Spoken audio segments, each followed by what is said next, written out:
Olá, meus amores, tudo bem? Espero que vocês estejam bem. Bom, vamos dar continuidade aos nossos estudos, né? Nós demos uma introdução a semana passada, né? Um vídeo breve falando sobre os hebreus, né? Vimos que os hebreus ocuparam por volta de 1800 a.C. a Palestina, que é uma faixa de terra entre o mar Mediterrâneo e o deserto da Síria. Vimos que a principal área fértil é o Rio Jordão. Vimos também que os hebreus, eles praticavam a atividade e o cuidado com os animais como os caprinos, os ovinos, né? Eles eram uma sociedade pastoril, porque eles tomavam conta desse tipo de animal. Vimos também que eles se deslocavam constantemente por conta dessa produção econômica, né? Desse cuidado com os caprinos, com os ovinos, mas também por conta da oferta de água, né, e de terras agricultáveis que eram escassas naquela região. Vimos que os hebreus eram monoteístas e deixaram um legado importante em termos religiosos. Vimos que a Bíblia é a principal fonte de conhecimento a respeito dos hebreus, né? Principalmente porque eles não se fixavam, eles eram seminômades, e isso fazia com que a gente perdesse boa parte dos registros sobre eles, tá? Bom, e aí vimos também sobre os períodos da história hebraica. Então, a história hebraica vai ter alguns períodos e que politicamente a gente divide em três. A era dos patriarcas, né, que é a era que esses chefes políticos que são tipo pais para aquele grupo vão vigorar. A época dos juízes, né, que eles vão estar sobre os comandos de um juiz hebreu, que geralmente é guerreiro, e que vai lutar contra os filisteus, os cananeus, enfim, contra aqueles grupos que vão impedir seu desenvolvimento. E vimos também que na antiguidade, a última fase é a fase do período da monarquia, né? Quando se destacam reis como Davi, como Saul, reis que nós, como Salomão, que são histórias sobre os hebreus que nós conhecemos a partir da Bíblia, a partir das histórias que a gente escuta, né? Aí depois, né, por volta de 922 a.C. e 586 a.C., a monarquia é dividida. Isso vai fragilizar um pouco os hebreus. Depois vai haver o exílio, né? Os hebreus do reino de Israel vão ser dispersados pelo território da Mesopotâmia, e os hebreus do reino de Judá são escravizados na Babilônia. Então, nesse período anterior, quando a monarquia é dividida, cria-se dois reinos, o reino de Judá e o reino de Israel, né?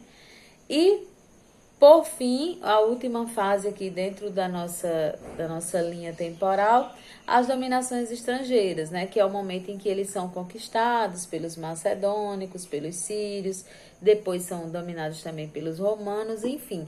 E isso faz com que o povo hebreu se disperse, né? O povo hebreu vá viver vários momentos de dispersão.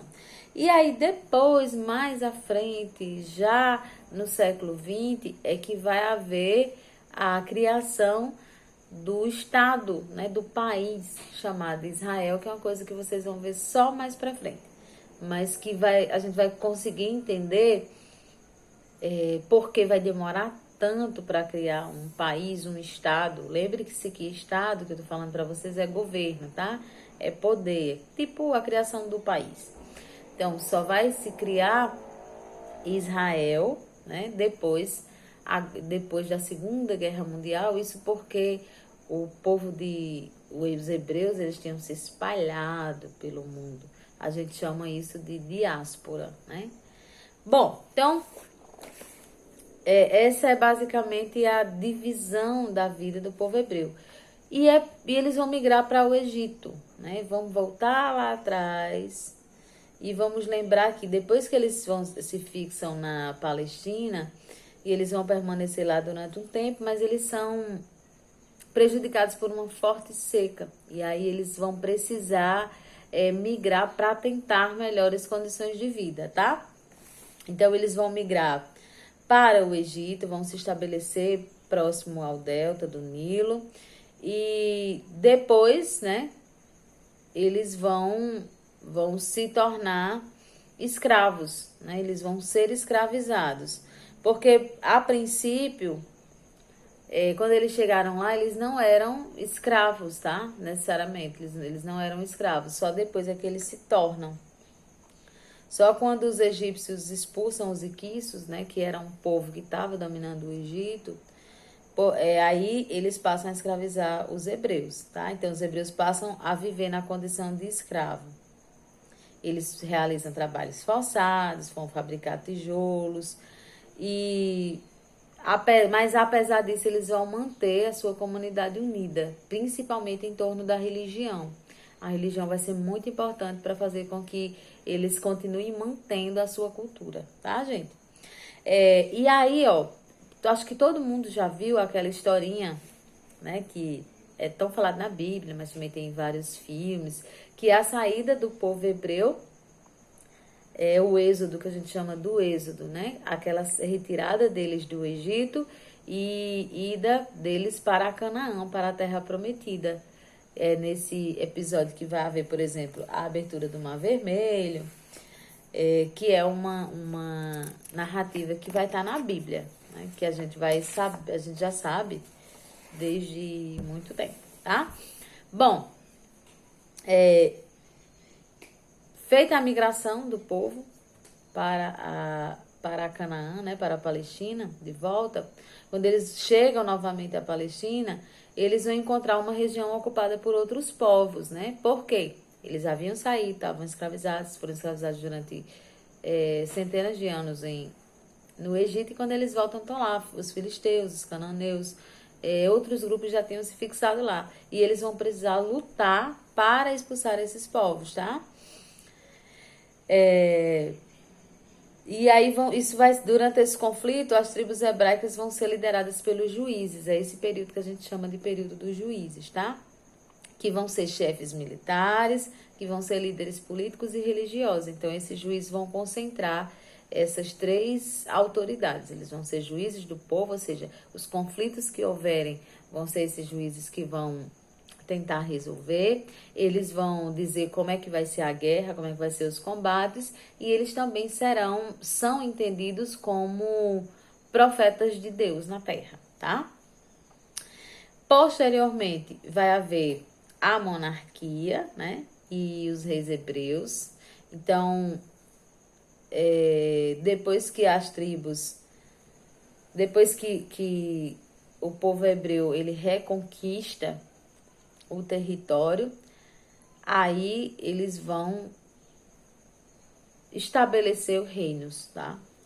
Que é uma maneira mais centralizada de ter o poder, né? Porque aí o rei vai ter um poder de um alcance maior, né? Que vai conseguir reinar sobre todo o povo. Bom, então eles vão fundar o reino de Israel, que vai escolher um rei para governá-lo, né? O primeiro rei hebreu vai ser Saul, que vai sofrer várias derrotas militares. E depois vai ser Davi, que é aquele jovem, né? A história de Davi e Golias, que a gente tanto conhece, tá? Depois de Davi, quem vai ser o rei é seu filho Salomão, né? Que de acordo com a tradição hebraica, Salomão foi um governante sábio e muito esclarecido. E durante seu governo, Israel vai atravessar um período de muita prosperidade, né? Porque ele vai ampliar muito os domínios do reino, vai estimular o comércio e realizar várias obras em Jerusalém. Ele vai criar o Templo de Salomão, que é uma das principais obras desse período do seu reino. Bom, Salomão é muito conhecido pela sabedoria, né? E uma das coisas que Salomão vai fazer para ampliar o seu reino é casar-se muito. Ele não vai casar porque ele quer várias mulheres, não é isso. Ele casa muito porque isso faz com que ele crie alianças com aqueles povos. E isso vai fazer com que ele aumente o seu domínio, né? Ele vai fazer relações de amizade com os povos, e isso vai fazer com que amplie o seu reino, tá? Depois os reinos são divididos, então tem o reino hebreu, né? Que vai ser dividido entre o reino de Judá e o reino de Israel. Isso vai acontecer, né, principalmente depois da morte de Salomão, tá? E aí, posteriormente, isso vai enfraquecer, tá? Essa divisão desses reinos vai fazer com que enfraqueça e os reinos ficam mais suscetíveis à invasão de outros povos. O que é suscetíveis?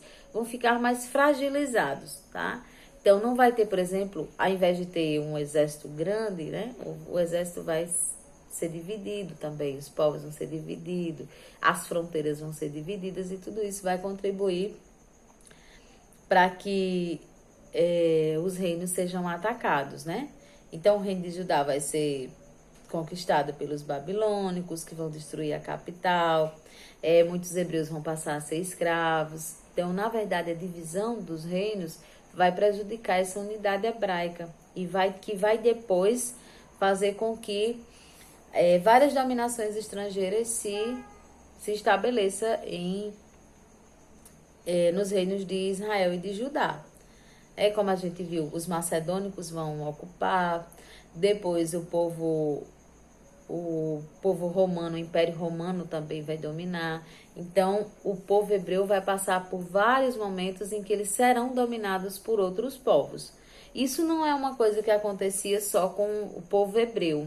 Isso é uma coisa que no mundo antigo era muito comum, um reino ser dominado por outro reino. E aí, no caso do povo hebreu, isso vai acabar fazendo com que haja a diáspora. O que é a diáspora? Diáspora é quando a pessoa faz a migração de um lugar para outro, sai do seu lugar de origem por alguma questão religiosa ou política. E aí o povo hebreu começa a sair da sua região e a migrar, né, para outros lugares, tá?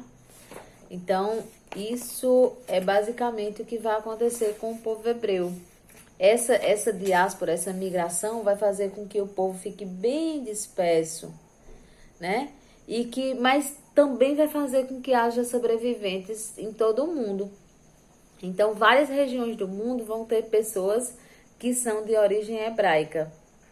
E são pessoas que vão continuar cultivando as suas referências religiosas. Então, eles vão continuar sendo guardiães da sua cultura.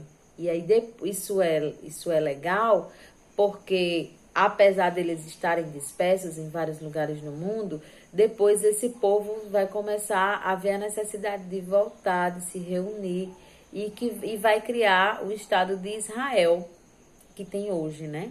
Mas isso é um assunto para uma próxima aula, tá certo? O cotidiano dos hebreus. Bom, é interessante a gente ver a questão do cotidiano dos hebreus, porque como eles vão viver, seja nas cidades hebraicas, seja depois com a diáspora, onde eles se estabelecerem, eles vão tentar manter essas tradições e essa cultura. E isso é uma coisa muito legal, né? Porque isso cria a identidade do povo hebreu, quer dizer, a maneira como eles são, como eles se comportam, seja na Palestina, né? Seja em qualquer outro lugar. Né? Quando eles estavam presos como escravos no Egito, eles continuavam praticando coisas da sua cultura e tendo uma unidade. Ok? Beijo para vocês, leiam um textinho e até a próxima.